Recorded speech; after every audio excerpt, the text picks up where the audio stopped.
മര്യാദക്ക് good morning പറയാൻ പറ്റുമെങ്കിൽ മാത്രം പറഞ്ഞാൽ മതി, അല്ലെങ്കിൽ ഗുഡ് മോർണിംഗ് കേൾക്കണ്ട. ഇതിലും ഭേദം മറ്റേതായിരുന്നു. അവിടെ ഇരി പിള്ളേരാ എവിടെ?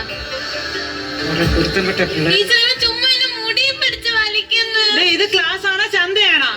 ഇത് ക്ലാസ് ആണ് ടീച്ചർ. ഇനിയിപ്പോ ചന്തയാവും. ടീച്ചർ ഇവൻ ക്ലാസ് ഇരുന്ന് ഫുഡ് കഴിക്കരുതെന്ന് ഞാൻ പറഞ്ഞിട്ട് അവിടെ ഇരുന്നാ മതി. പറഞ്ഞത് കേട്ടോ. മുടിയും വെട്ടൂല, ക്ലാസ് കിടന്ന് വന്നോളും. എന്റെ അമ്മോ, ഇതിനെയൊക്കെ കൊണ്ട് ഞാൻ തോറ്റ്. അപ്പം നമ്മൾ ഇന്ന് നെക്സ്റ്റ് പഠിപ്പിക്കാൻ ഇന്ന് എക്സാം പേപ്പർ തരാന്ന് പറഞ്ഞിട്ടുണ്ട്. ഓ ഉള്ളതാണ്. ഇന്ന് എക്സാം പേപ്പർ തരാൻ. എനിക്കൊരു തലകറക്കം ടീച്ചർ. എന്താന്ന് അറിഞ്ഞൂടാ. തല കറങ്ങും. പിടിച്ച് നമുക്ക് നാളെ പേപ്പർ കൊടുത്താൽ പോരെ? അല്ലല്ല, ഞാൻ ഇന്ന് നിന്റെ പേപ്പർ തരാം. ആദ്യം നിന്റെതാണ് ലാസ്റ്റ് ഇരുന്ന് ആദ്യം തരാം. അയ്യോ, ആദ്യം തരാൻ പോണോ? ആദ്യം നിന്റെ പേപ്പർ തരാം. അപ്പൊ വേണ്ട, അവസാനം തന്നാ. ചെറുതായിട്ട് നീ വാങ്ങിച്ചിട്ട് പോ. അല്ല ടീച്ചർ, ഇപ്പൊ ചെറുതായിട്ട് മാറ്റും. എന്നാ പോയി രാവിലെ ഓരോ നമ്പറായിട്ട് വന്നോളൂ. ആദി ഇംപ്രൂവ്മെന്റ് ഉണ്ട്. 50-ൽ 5. ഇത് എന്തുവാടാ ഇത്? ഒരു പേപ്പറും അതിലൊരു ടാഗും. എല്ലാരും കുറെ പേപ്പറും ടാഗൊക്കെ വെച്ചിട്ടുണ്ട്. അതുകൊണ്ട് ആഗ്രഹം മൂത്തഞ്ഞ് വെച്ച് ഞാൻ അവനോട് ഹാർട്ട് വരയ്ക്കാനാ ക്വസ്റ്റ്യൻ വന്നത്. ലവിൽ അമ്പിട്ട് വെച്ചിട്ടുണ്ട്. അതിന്റെ ഡെഫിനിഷനും ചോദിച്ചിട്ടുണ്ട്. ഡെഫിനിഷൻ കേട്ടോ? വായിക്കടാ, വായിക്കേ, വായിക്കടാ, വായിരടാ. വായിക്കയില്ലേ? ഞാൻ വായിക്കാം. ഒന്നുമില്ല ടീച്ചറെ. ഹൃദയവും ഹൃദയത്തിന്റെ ഡെഫിനിഷൻ ടീച്ചർ ഈ ആദ്യമാണെങ്കിലേ എന്നും ഇതുപോലെ ഹാർട്ടിൽ അമ്പ് വരച്ച് രഹണിക്ക് കൊടുക്കാറുണ്ട്. അവിടെ അവൻ ഇന്ന് സ്കൂളിട്ട് പോകുമ്പോഴേ എനിക്ക് ഇതെനക്കൊന്ന് വരച്ചു തന്നിട്ടാ പോണെ. ഇപ്പൊ എന്റെ വീട്ടിൽ ഇത്രേ ഉണ്ട്. അത്രയും അമ്പിട്ട് വെച്ചിട്ടുണ്ടാ? രണ്ടും കൂടെ 8-ൽ എത്രാമത്തെ വട്ടം? 2 വട്ടമായി നീ 8 ഇരിക്കുന്നു. രണ്ടും കൂടെ അമ്പിട്ട് അവിടെ ഇരുന്നോ? ഇനി വർഷങ്ങളുണ്ട് ഇട്ട് അവിടെ ഇരുന്നോ? ആഹ്ലാദ് കുമാർ, ടീച്ചറെ നിനക്ക് ആഹ്ലാദിക്കാനുള്ളതുണ്ട്. എന്താ ടീച്ചറെ, ഞാൻ ജയിച്ച? ഇല്ല, നിനക്ക് ആദ്യമായിട്ട് 1/2 മാർക്ക് കിട്ടിയിട്ടുണ്ട്. അരമാർക്കെങ്കിൽ അരമാർക്ക് ഉള്ളതുകൊണ്ട് ഓണം പോലെ. അത് നീ പഠിച്ച് മേടിച്ചെന്ന് വിചാരിക്കണ്ട. ആ പേപ്പറിൽ എഴുതി വെച്ചിരിക്കുന്ന മഷിയുടെ വിലയാന്ന് കരുതിയാ മതി. അടുത്തത് മുന്നി.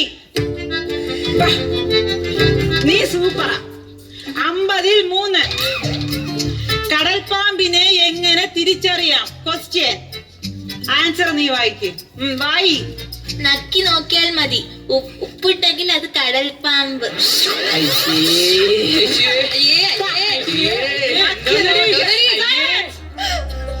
നക്കി നോക്കിയാ മതി. ഉപ്പുണ്ടെങ്കിൽ കടൽ പാമ്പ്. പോയിരി, പോ, നിന്നെ ഞാൻ എടുത്തോളാം. രഞ്ജന, ഇതിനുണ്ട് ടീച്ചർ.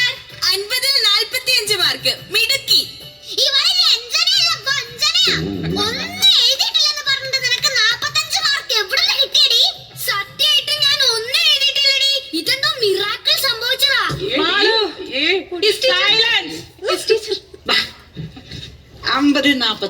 നല്ല കുട്ടി. 3 മാർക്ക്. എന്റെ പൊന്നുമോളെ, ദഹന പ്രക്രിയ തെറ്റിപ്പോയി. കുഴപ്പമില്ല, അടുത്ത പ്രാവശ്യം ടീച്ചർ ഫുൾ മാർക്ക് തരാം. കുഴപ്പമില്ല പൊന്നെ. ടീച്ചർ അടുത്ത പ്രാവശ്യം ദഹന പ്രക്രിയ തെറ്റിയിട്ടാ. ടീച്ചർ, എനിക്കറിയാം ദഹന പ്രക്രിയ. അതെങ്കിലും അറിയാലോ. ഞാൻ ഇന്നലെ രാത്രി ഉറക്കെഴുതിട്ടിരുന്ന് പഠിച്ചതാ. അല്ല പറ. വലത്തെ കൈയിൽ തുടങ്ങി ഇടത്തെ കൈയിൽ അവസാനിക്കുന്ന ഒരു പ്രക്രിയയാണ് ദഹന പ്രക്രിയ. വലത്തെ കൈയിൽ തുടങ്ങി ഇടത്തെ കൈയിൽ അവസാനിക്കുന്ന പ്രക്രിയ ദഹന പ്രക്രിയ. അയ്യോ ടീച്ചർ, ഞാൻ പൊന്നുമോക്ക് പേപ്പർ വേണ്ടേ? നല്ല വാലൊക്കെ ഇട്ട് വരച്ച് സെറ്റ്. സമയം കിട്ടുന്നുണ്ടാ? 7:30 തുടങ്ങും, 9:30 തീരും. അപ്പൊ എക്സാം ഒക്കെ എങ്ങനെ എഴുതി? നല്ല എളുപ്പമായിരുന്നു ടീച്ചർ. ആണല്ലോ. ദാ ഞാൻ പിടിച്ചോ. ഫുള്ള് എഴുതി. കൊറേ പേപ്പർ ഉണ്ട്, 10-20 പേപ്പർ ഉണ്ട്, എല്ലാം കൂടെ ചേർത്ത്. നേരെ പിടി. Handle with care. അതെന്താ ടീച്ചർ? തറ വീണ പൊട്ട മുട്ട. ടീച്ചർ ഇതെന്തോ എന്നോട് ദേഷ്യം കൊണ്ട് ചെയ്തതാ. ഞാൻ നന്നായിട്ട് എഴുതിയതാ. ഞാൻ ചോദിക്കട്ടെ 5ാമത്തെ ക്വസ്റ്റ്യൻ എനിക്ക് അറിയാൻ വയ്യ, ആൻസർ എനിക്ക് അറിയാൻ വയ്യ. നീ തന്നെ വായിച്ച് നീ തന്നെ ഉത്തരം പറയാ. വായി. മണിപ്രവാളം എന്നാൽ എന്ത്? മണിപ്രവാളം എന്നാൽ എന്ത്? ഉത്തരം വായി. പരീക്ഷ ഹാളിൽ കയറാൻ നേരം മണി അടിക്കുമ്പോൾ കുട്ടികൾക്കുണ്ടാകുന്ന പ്രവാളമാണ് മണിപ്രവാളം. വാ. അത് വിട്. ഞാൻ നിന്റെ ഏത് ടീച്ചർ? ബയോളജി ടീച്ചർ തന്നെ അറിയാം. എന്നിട്ടാണ് ഇതിലുള്ള ഹിസ്റ്ററി പൊണ്ണ തെറ്റ് മൊത്തം നീ എഴുതിയത്. മുഴുവൻ ഹിസ്റ്ററി എവിടെ നിന്ന് വന്നത്? ടീച്ചർ ഇത് പറ്റിയതേ ആ. അന്ന് എക്സാമിന്റെ അന്ന് 2 എക്സാം ഉണ്ടായിരുന്നു. Biology history. ഞാൻ 2 പോക്കറ്റിലായിട്ട് ബിറ്റ് വെച്ചായിരുന്നു.